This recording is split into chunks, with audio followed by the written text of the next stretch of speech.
headed down here, you see it's about 3 o'clock in the morning, and there's not a car or a person in sight.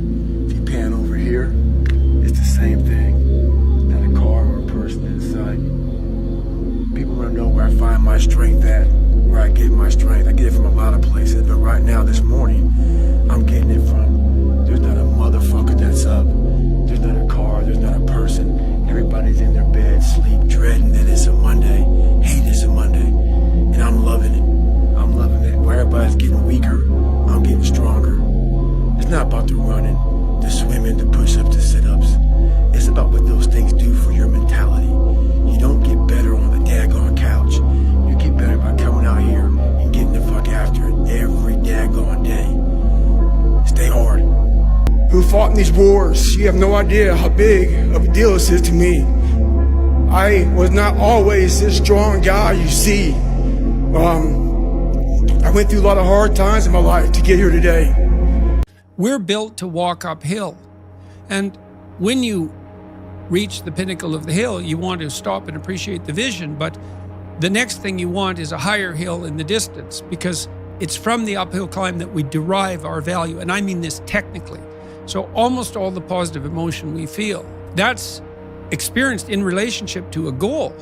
And so in some sense, you want a goal that you can never attain, right? So you can always move closer to the goal that recedes as you move towards it. You think, well, that's frustrating. It's like Sisyphus pushing the rock uphill.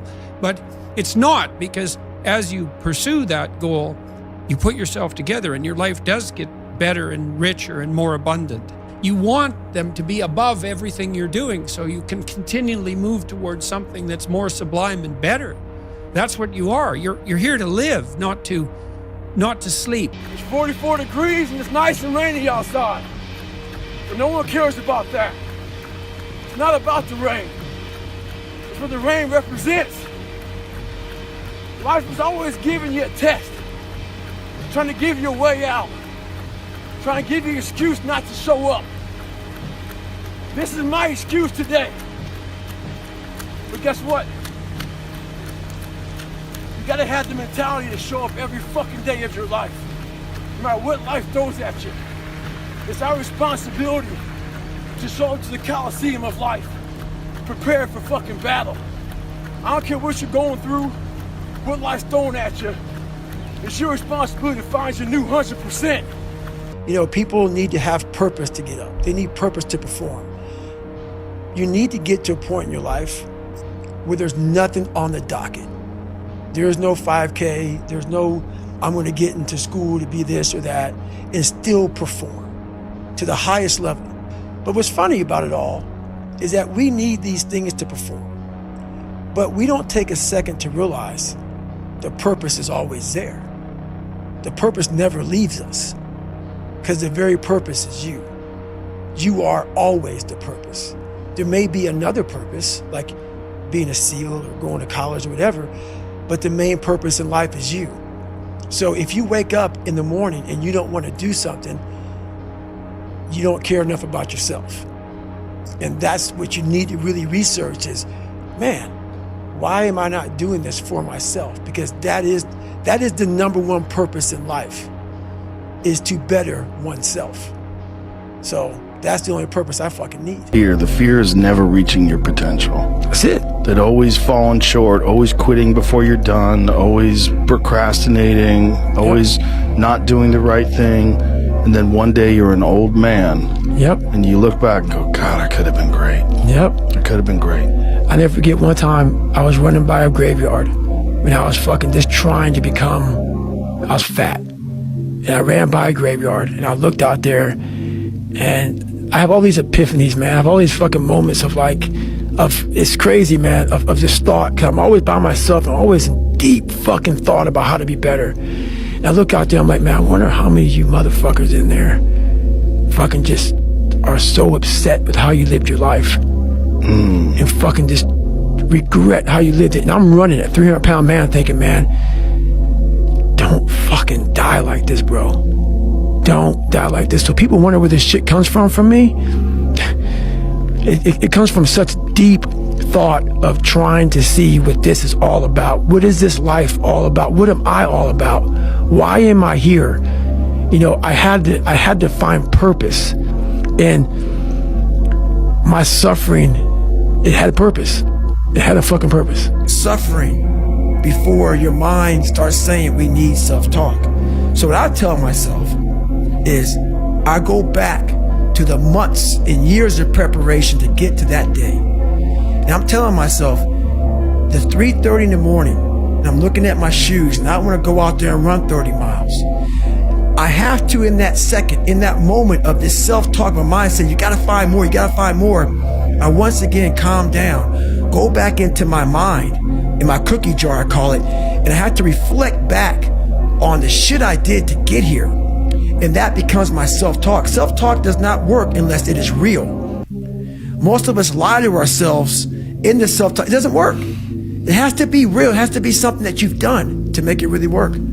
Be the guy who embraces the ugly, the miserable. Be the guy who embraces hard work, the grind. Don't be afraid of being hurt. Don't be afraid of sacrificing some blood. You obviously don't fucking want it bad enough. Because a person that you want to, I became obsessed. I became obsessed with being the baddest motherfucker that God ever created. Am I that? I don't care.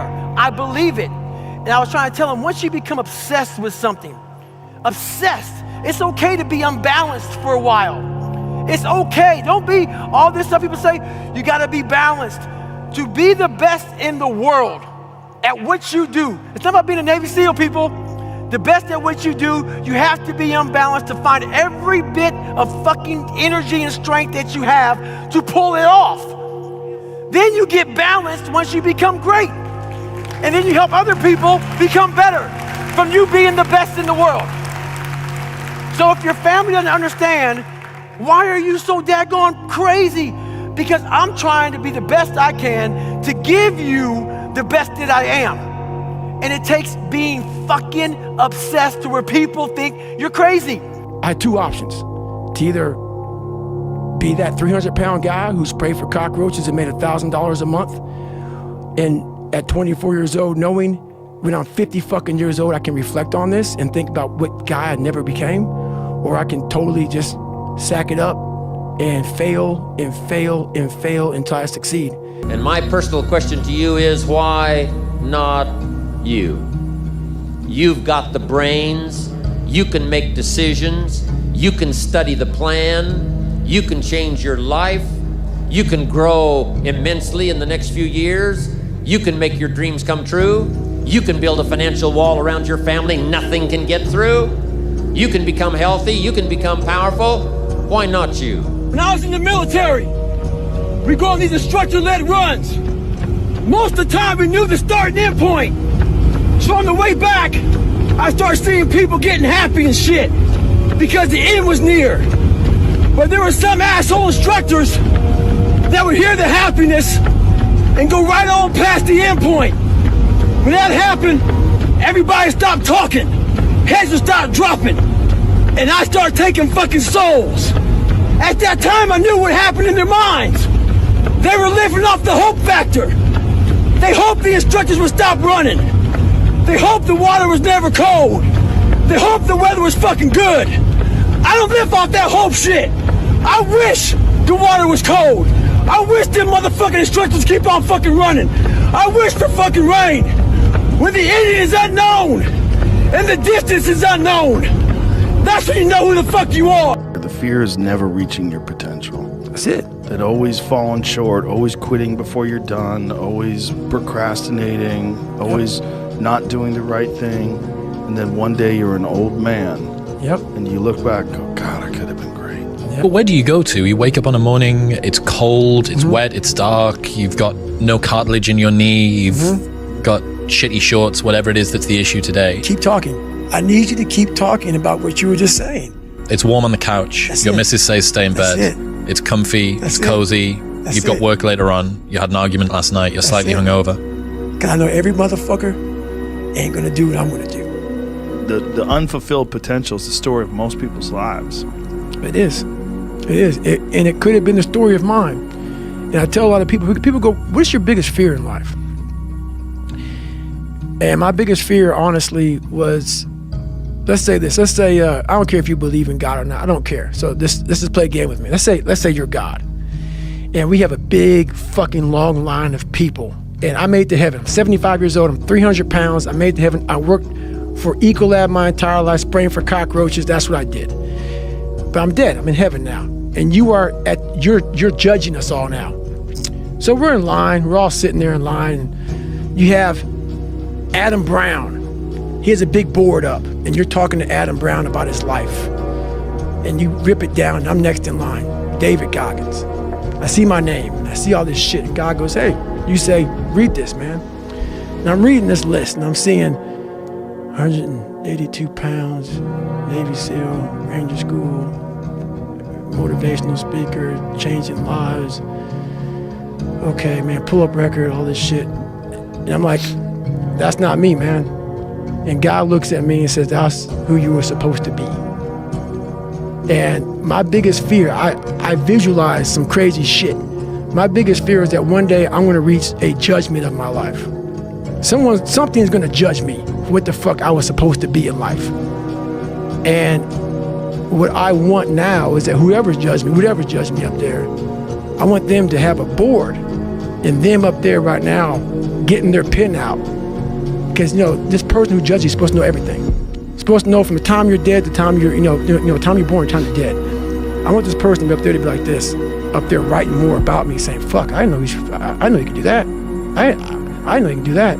So I want to impress whatever the fuck is up there, whatever's going on in life. I want to go up there and not have anything left on the table. I want to drain my soul of every fucking bit of person I am.